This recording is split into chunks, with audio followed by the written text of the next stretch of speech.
Hello everyone, Andrew here. This season of anime is jam-packed with absolute bangers. Mob Psycho Season 3, Spy X Family Part 2, the long-awaited return of Bleach, the debut of Chainsaw Man. There are so many big-name shows airing this season. Because of this though, there are other shows that I believe few people are aware of. Which is a shame because some of these shows are excellent, in my opinion. So, today marks the debut of Underrated Lookouts, my new series on Animation Nation. This is the segment where I talk about shows that I think don't get enough attention. And for today's segment, I'll be mentioning not one, not two, not five, but 4 underrated anime shows airing this fall. So, without further ado, let's get started. What better way to start than by talking about a franchise that is already popular and has been around for many decades? Gundam. Gundam is a military mecha franchise that debuted in the 1970s that still leaves a big influence around the world. It's basically the franchise that kickstarted into what it means to be a mecha anime. While the mainline Gundam series remains prevalent, it suffers from what I call the One Piece syndrome, where there's so much story and media to follow along that it can make newbies like me less interested in watching everything. This is where Mobile Suit Gundam: The Witch from Mercury comes into play. It's a spin-off story about a girl named Selena Mercury who leaves her planet to attend a technical school. There, we get our first taste into the mecha fighting action that we anticipate from a mecha show. Students at the school would compete in duels to see who had the right to marry Marin Rembrandt, the hottest and wealthiest heir to a mecha corporation. So, we follow Selena as she competes with other students to become the hot contender for the ultimate prize of attaining Rembrandt. We also get to see how this world, or universe, revolves around us, as well as different perspectives on military conflict. Oh, and the best part about the show is that the mechs are not entirely CG! Which for many mecha fans is a saving grace, since many criticize a lot of mecha shows these days for relying on so much CG animation. So if you're looking for a futuristic action-packed show with non-heterosexual romance on the side, then I would highly recommend watching this show. You can even find the pilot episode on YouTube, so there's no reason for you not to check it out. Let's take things easy for my next lookout. Do It Yourself. It's a slice of life that follows a group of high school girls as they collaborate on DIY projects in a club. At first glance, it may appear boring or uninteresting, but it is so much better than that. As much as I enjoy heavily plotted stories with action and drama, it's always refreshing to have a cozy laid-back show where you can just enjoy the gorgeous art style and the interactions between the various characters in the world. Some of these interactions can be relatable with a wide range of people. For example, the main character we follow is a young woman named Surufu. Despite having her head in the clouds at times, she hopes to rekindle an old friendship she once had by rebuilding a bench that they both sat at as children. The first few episodes make you want to see how she can rebuild her friendship, despite the fact that these two girls see each other differently now. And you know what? I'm totally down seeing how these students build things because who knows when I might become inspired to create things using materials I can get. It makes your typical wooden workshop class in high school so much fun. Oh, and I can't forget about the Sofu's adorable pets. I mean, look at the fluffy dog, look at that cute cat, look at this pig who's trying to survive the chaos in this world known as life. So, for Do It Yourself, I strongly advise you to watch it. It may not be everyone's cup of tea, but I actually think you would enjoy watching it. I mean, I would much rather watch this than whatever 5-minute crafts we're doing these days.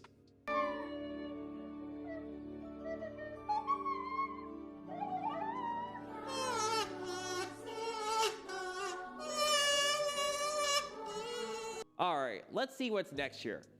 Akiba Maid War? What is this, Blend S?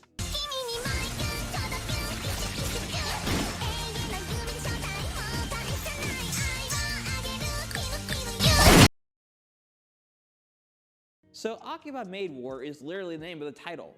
An innocent young woman joins a maid cafe and everything seems all fine and dandy at the beginning, but then she finds out that the other maid cafes are at war against each other. And I don't mean your typical business war where one shop tries to outprice the other to attract more customers. No, I'm talking about actual violence where maids try to kill each other. And you know what?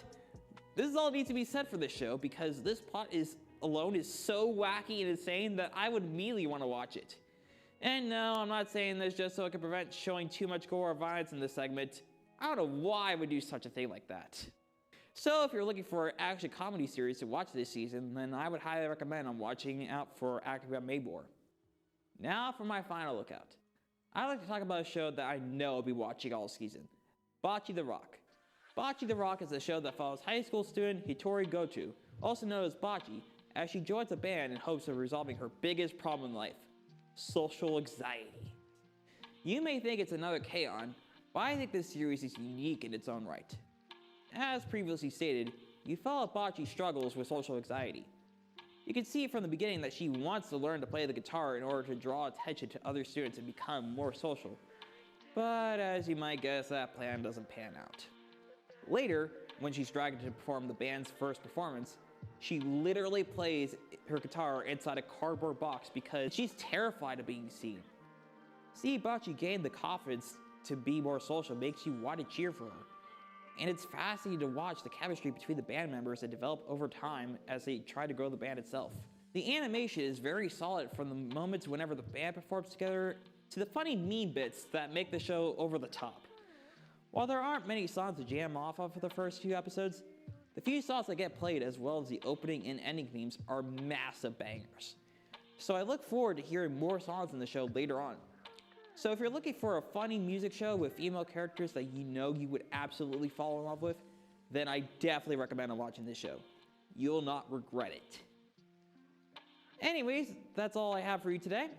Let me know in the comments down below on what you think about these shows that I mentioned here today. And if I left out any shows this season that you feel underrated, let me know. I'm down with exploring what else is there out in the animation world. But for now, thank you for watching, and stay animated, Indiana.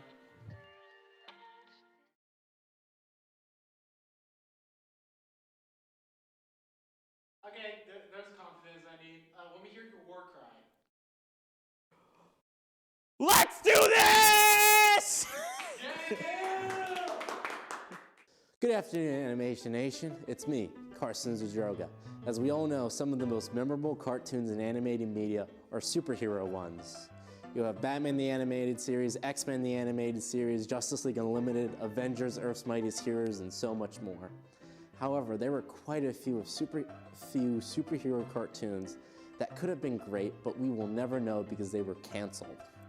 I'm going to go over some canceled superhero cartoons. So let's put on our capes, call our sidekicks, and fly into our first canceled cartoon, Fleischer Studios' Batman. If you haven't seen Justin's great segment on Fleischer Studios, I will give you an overview. Go see that segment, by the way. Fleischer Studio was an early innovative animation studio that produced well-known cartoon characters like Betty Boop, Coco the Clown, Popeye, and even created one of the first Superman cartoons. Fleischer Studios made a series of animated shorts starring Superman and his adventures. The company was considering making a Batman cartoon after making their Superman one. However, we never got that cartoon because Fleischer Studios went out of business. Even though the Superman shorts were successful, they later went to Paramount. Oddly, a document providing evidence that the show was going to be created said that the show would have been live, which was weird because Fleischer Studios was an animation company and didn't do anything live action. However, there was art released that shows us what this Batman show would have looked like, and it does look pretty animated. Batman wasn't the only one to not get a TV show by a talented person. His former sidekick, Robin, now Nightwing, was going to get an animated series called Nightwing the Animated Series. This show was developed by Kai Ryu, who was known for working on The Boondocks and Legend of Korra. The show would have had an anime style to it. There were 3 pieces of character artwork for the show. One character was artwork for Nightwing, one was for his alter ego, Dick Grayson, and artwork for Raven, the Teen Titan. This is interesting. Raven had artwork for her because the show seems like it would follow Nightwing's storylines where he's on his own instead of the leader of the Teen Titans. It seems like the show would have been one of those shows where the main protagonist has to protect and help an outsider. I don't really know. This show was ditched for Young Justice. Speaking of young DC superheroes, let's talk about the Teen Titans, because they are DC's second best superhero team. It makes sense that there were early attempts to develop the teenage heroes into a show. In the 1980s, Hanna-Barbera planned a TV series for the adaptation for the Teen Titans. The team would have been based off of the popular New Teen Titans comic. It would have had the characters of Starfire, Raven, Cyborg, Beast Boy, Kid Flash, and Wonder Girl, who would have led the team.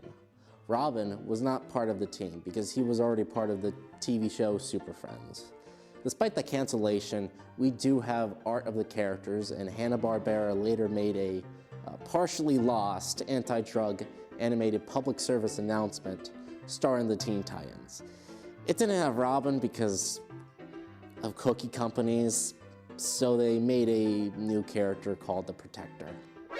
NANI?! お前はもう死んでいる。 I'm not explaining that. There was another attempt to make another Teen Titans cartoon in the 1990s that would have starred Robin, Speedy, Wonder Girl, Kid Flash, and no one's favorite Teen Titan, Aqualad, with Aquaman and the Flash acting as leaders of these teams. We also have cool-looking art of these characters. Jumping to the other big superhero company, Marvel, there was quite a few canceled cartoons. The first I'm going to talk about is Daredevil. Yes, Daredevil, the awesome street-level hero who fights crime bosses in Hell's Kitchen. Yes, Daredevil. And Lightning the Superdog. Yes, this series was planned for ABC, where Daredevil would have a guide dog named Lightning.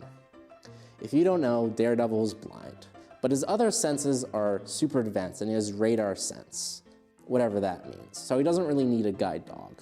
Now, Daredevil does have a dog in the comics a few times, but I'm afraid that this show would have diverged from the comics where the dog would have talked, you know, for the children, instead of in the comic where he doesn't talk. Luckily, Daredevil would still get other appearances in Marvel cartoons like Marvel Action Hour and Spider-Man and His Amazing Friends, and we would get a great Daredevil show.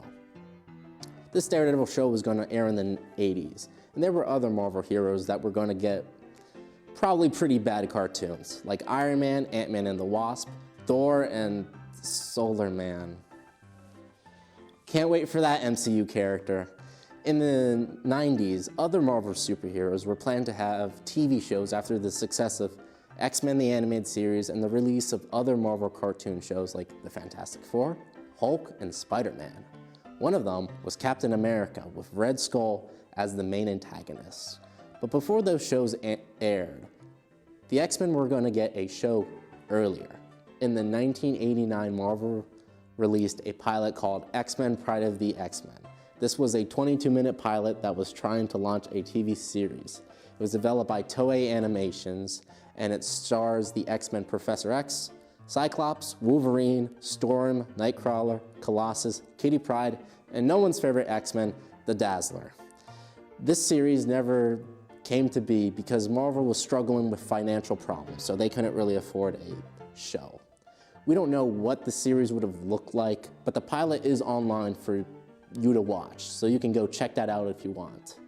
The pilot would actually be a frame for the video game company Konami to make a much loved and apparently fun side-scrolling beat-em-up arcade game called X-Men, starring the same characters. So yeah, this canceled cartoon got more than the others did. So overall, that's the list of some of the many superhero animated cartoons that were canceled. The one I would have been most interested in seeing would have been the Nightwing show. It just has a unique art style. Let me know which one of these cartoons you would have liked to see in the comments. And also feel free to check out some of the sources I used for this video that will be posted at the end to learn more about these cartoons. That's all. So, as always, stay animated, Indiana.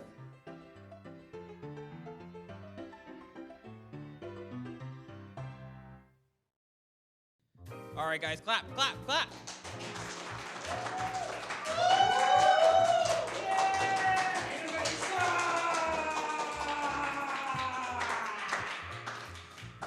Hello and welcome to the second annual AN Awards. Yes, that's right, we are back.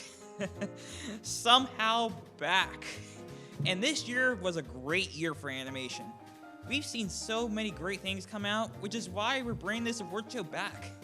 We have some categories that are making their grand return, along with some new ones being introduced this year, so we can't wait to reveal all of our winners tonight. Before we begin, I would like everyone to keep in mind that we've limited the number of nominees to 6. So if you don't see a character or a show brought up here tonight, then I apologize in advance, and I would be interested in hearing down the comments on what I've missed. Also, keep in mind that we've decided on these winners based on a poll that all of our members voted on. So please understand that we all have our own subjective opinions, so don't complain if your choice didn't win.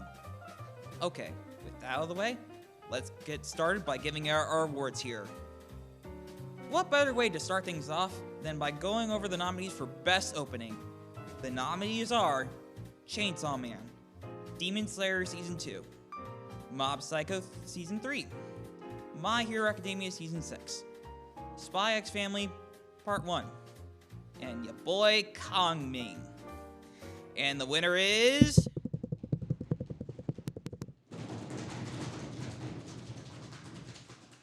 Mob Psycho Season 3. Congratulations.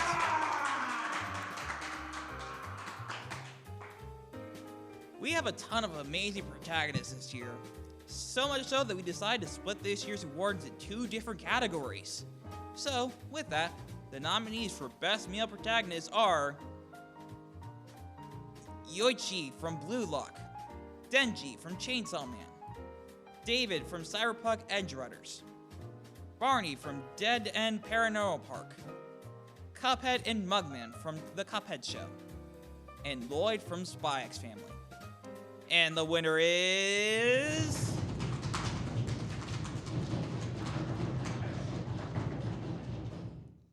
Lloyd Folder from Spy Family. Congrats. Now we move on to the other half of this category, and oh boy, it was highly contested. I even had to leave out Chesato from Licorice Recoil, even though I argue she's a worthy candidate for this award. Sorry, Chisato. Anyways, the nominees for Best Female Protagonists are Makima from Chainsaw Man, Power from Chainsaw Man, Lucy from Cyberpunk Edge Runners, Martin from My Dress Up Darling, Anya from Spy X Family, and Yor from Spy X Family. And the winner is...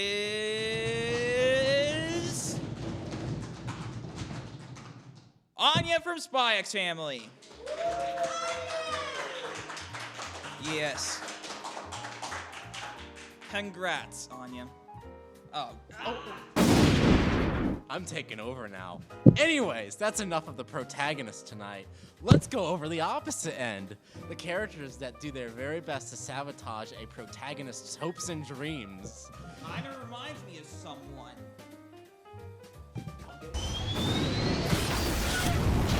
The nominees for Best Antagonists are Daki from Demon Slayer Season 2, Adam Smasher from Cyberpunk Edge Runners, Faraday from Cyberpunk Edge Runners, Majima from Licorice Recoil, the Devil from The Cuphead Show, and Kaio from Rising the Shield Hero Season 2.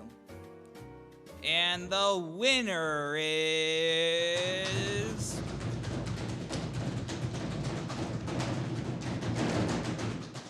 the Devil from The Cuphead Show.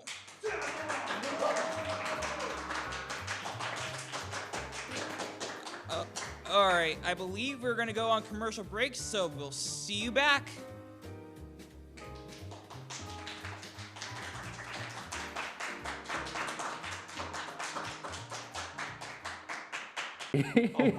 Abomination Nation! Mr. President, does Michelle Obama let you hand out candy to the kids, but she still make you hand out salads? I can't escape the kale. If I'm lucky, she lets me use croutons. Does she keep you moving at all, Mr. Obama? All the time. I can't sit within her line of sight. It's terrifying. She's replaced 5 couches with treadmills already. I don't know when it'll end. She said keep America moving, but she never told America to stop. If things stay quiet too long, the voices get loud. Obama Nation.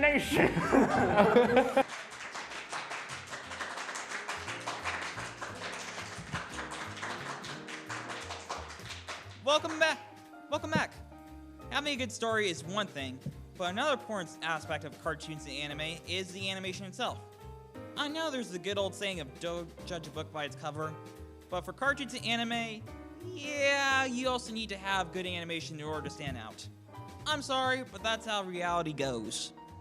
Anyways, the nominees for Best Visual Style are Call of the Night, Cyberpunk Edge Runners, Dead End Paranormal Park, Spy X Family, The Cuphead Show, and Yursei Yatsura.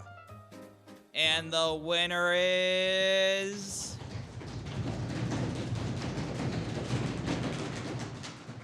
Cyberpunk Edge Runners.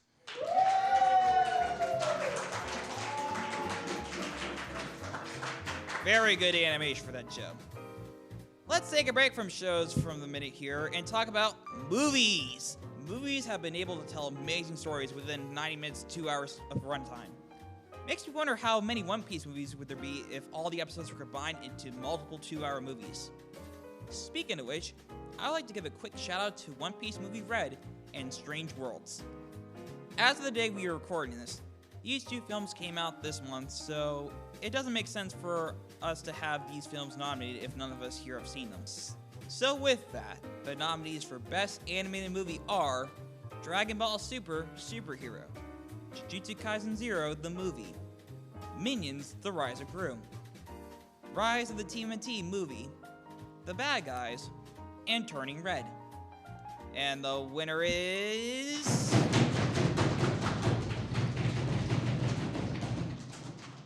Minions The Rise of Gru.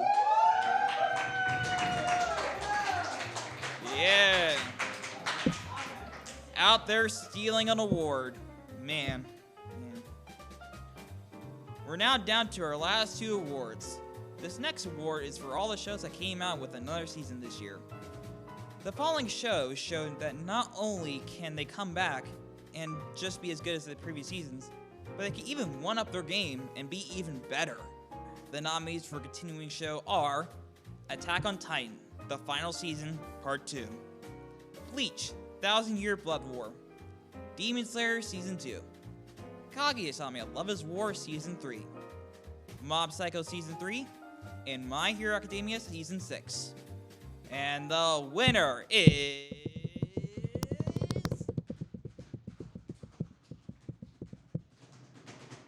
My Hero Academia Season 6. Plus Ultra. Yeah. Before we move on to our final award for the night, I thought we should let our former leader Josh come up to the podium and hear what his thoughts are on animation this year. Josh, take it away.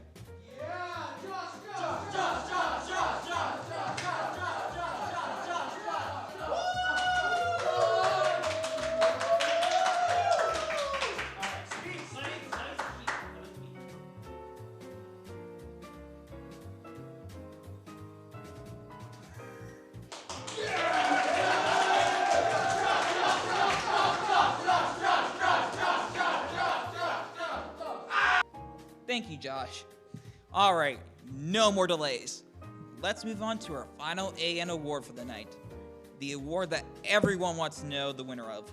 The nominees for Best New Show are Chainsaw Man, Cyberpunk Edge Runners, Licorice Recoil, Smiling Friends, Spy X Family, and The Cuphead Show.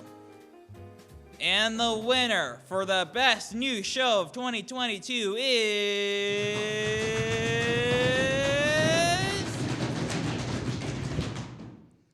Chainsaw Man! Congrats. Well, that does it for this year's AN Awards. Thank you everyone for watching today's episode and for following us around all season long. I'd also like to say thank you to everyone here in the studio who has made all this possible. We can't wait to be back here for next season of Animation Nation. But until then, stay animated, Indiana!